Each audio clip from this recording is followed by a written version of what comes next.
I'm Matthew Drutt, and this is Eye on Art. Summer used to be a time when galleries in New York would close for summer hiatus. Those that stayed open would do group shows from their back room. Those days are gone, and there's no better shining example than the exhibition Robert Arneson, Early Work, a groundbreaking 10-year survey at David Zwirner Gallery in New York.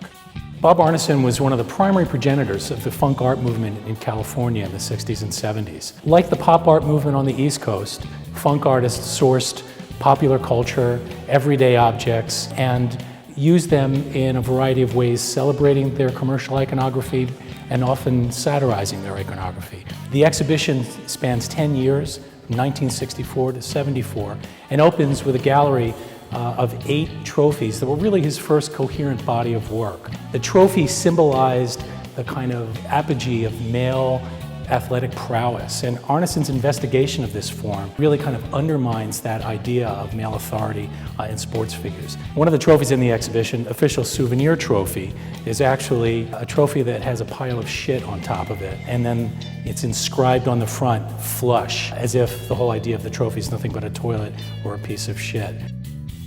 On the heels of the trophies, Arneson started exploring everyday household objects, starting with things like appliances, especially toilets. Unlike, say, Oldenburg's soft toilets, which seem to be more involved with satirizing the idea of sculpture by using the toilet as a subject and creating something soft, the funk artists were exploring their own genre in ceramics and doing things with toilets, again, that were irreverent. One of the main toilet objects in this exhibition is entitled Urinal, obviously playing with gender ideas, and there are 2 footprints on the tile floor where the man would stand and urinate on a pair of breasts into a urinal that holds a vagina.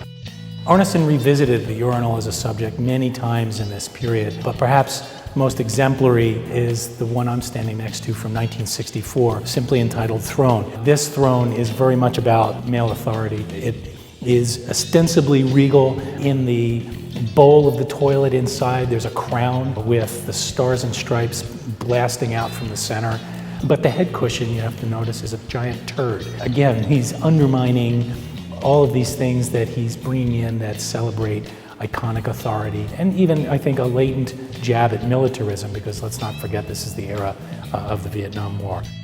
Arneson is probably best known for his self-portraits, which really began in the 1970s and continued almost throughout the end of his career in the 80s. This is a great example that foreshadows those pieces from 1965. It's a medallion, it's entitled In God We Trust, and it shows Arneson's profile as if it were a nickel or a quarter, with him putting in his 2 cents, or in the case as it's indicated on the piece, his 2 bits.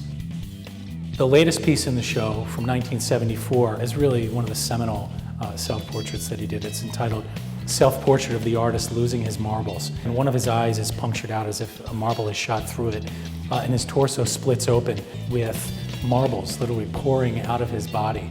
It's a kind of tragicomic portrait of an artist kind of losing his mind, whether Arneson was really struggling at the time or just simply commenting on the struggles of being an artist.